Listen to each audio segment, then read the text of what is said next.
भगवान ने ब्रज गोपियों के संग में रास विहार क्यों किया? क्योंकि ये जो गोपियां हैं ना, ये कोई साधारण नहीं है। ये कौन है?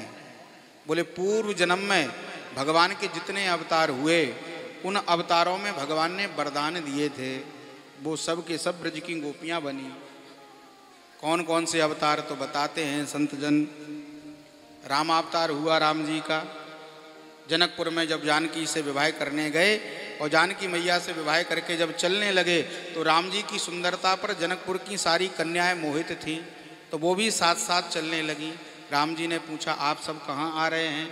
उन्होंने कहा, प्रभु आपके सुंदरता को देख के, आपके स्वरूप को देख के हमारा जो चित्त है वो आप में लग गया है, हमारा मन आप में लग गया है, और बिना मन के हम अगर यहाँ रहें भी तो भी किसी मतलब के नहीं है। भाई मन अगर साथ नहीं है, आप कहीं भी बैठे हो, आप कथा में बैठे हो और मन अगर साथ में नहीं है तो बैठा, केवल बैठे हो, ना तो आपको कथा सुनाई पड़ेगी और ना कुछ कह पाओगे।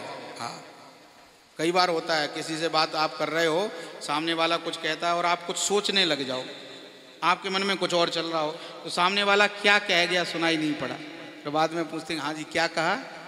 अरे भैया सामने खड़े थे, फिर सुनाई क्यों नहीं पड़ा? क्योंकि मन साथ में नहीं था। तो मन अगर साथ में नहीं है तो कोई भी काम आप कर नहीं सकते। बिना मन के शरीर बेकार है। तो उन स्त्रियों ने कहा, प्रभु हमारा मन तो आपके चरणों में लग गया है, अब अगर आप हमें यहाँ छोड़ भी दोगे तो हम किसी मतलब के नहीं हैं, इसलिए अपने साथ ले चलो। राम जी ने कहा, ये संभव नहीं है, मैं एक पत्नी व्रत लेकर के आया हूँ, एक पत्नी जानकी के अलावा किसी दूसरे को स्वीकार नहीं कर सकता, इसलिए लेके नहीं जाऊँगा। ब्रज गोपियाँ बोली, तो फिर एक जनकपुर की स्त्रियाँ बोली, प्रभु आप हमें लेकर के नहीं जाएंगे, आप स्वीकार नहीं करेंगे तो आपके विरह में, आपके दुख में हम अपने प्राण त्याग देंगे। तो राम जी ने कहा, देखो मेरी याद में कोई प्राण त्यागे, इतना भी मैं कठोर नहीं हूँ। तो ठीक है, मैं तुमको आशीर्वाद देता हूँ, इस जन्म में तो स्वीकार नहीं करूँगा, पर आशीर्वाद देता हूँ अगला जन्म मेरा कृष्ण अवतार का होगा और तुम सब की सब ब्रज की गोपियाँ बनना, तो तुम्हारे मन का जो भाव है वो मैं उस जन्म में पूर्ण करूँगा। तो वो सब की सब ब्रज की गोपियाँ बन गई। और भी अन्य अवतार, कच्छप अवतार लिया भगवान ने, कछुआ बोले समुद्र मंथन के समय। तो भगवान तो सुंदर हैं, कोई भी अवतार लें तो सुंदर ही लेते हैं। कछुआ भी बने तो परम सुंदर बने, और इतने सुंदर बने कि जल में रहने वाली जितनी कछुइयाँ इत्यादि थी ना, भगवान के स्वरूप को देख करके सब मोहित हो गई, प्रभु हमें स्वीकार करो, हमें स्वीकार करो। भगवान ने कहा, अभी तो थोड़ी देर के लिए आया हूँ और मेरा ये स्वभाव है। देखिए भगवान का नियम है कि भगवान का दर्शन करो और मन में जो इच्छा करो वो पूर्ण होती है। भगवान के दर्शन का ये फल है। भगवान का अगर दर्शन किया तो मन की इच्छा पूर्ण होती है।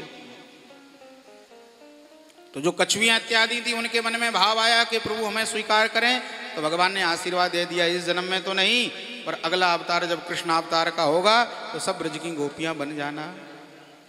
तो अन्य जितने अवतार भगवान के हुए उनमें भगवान ने जिन जिन को वरदान दिया था कि मैं तुम्हें स्वीकार करूंगा, पर सब की सब ब्रज की गोपियां बनना, तो इस जन्म में वो सब ब्रज की गोपियां बन गईं और भगवान ने उनके मनोभाव को पूर्ण किया।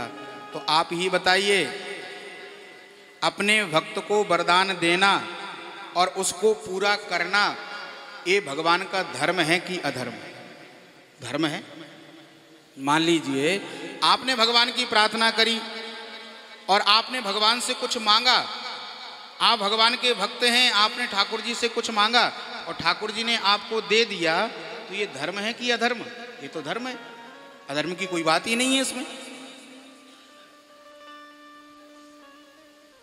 और आप यहां देखिए, यहां सुखदेव जी लिखते हैं, भगवान ने बंसी बजाई लेकिन बंसी की ध्वनि सबको सुनाई नहीं पड़ी, केवल किसको सुनाई पड़ी? बोले जो पूर्व जन्म की अधिकारी गोपी है, केवल उसको सुनाई पड़ती है।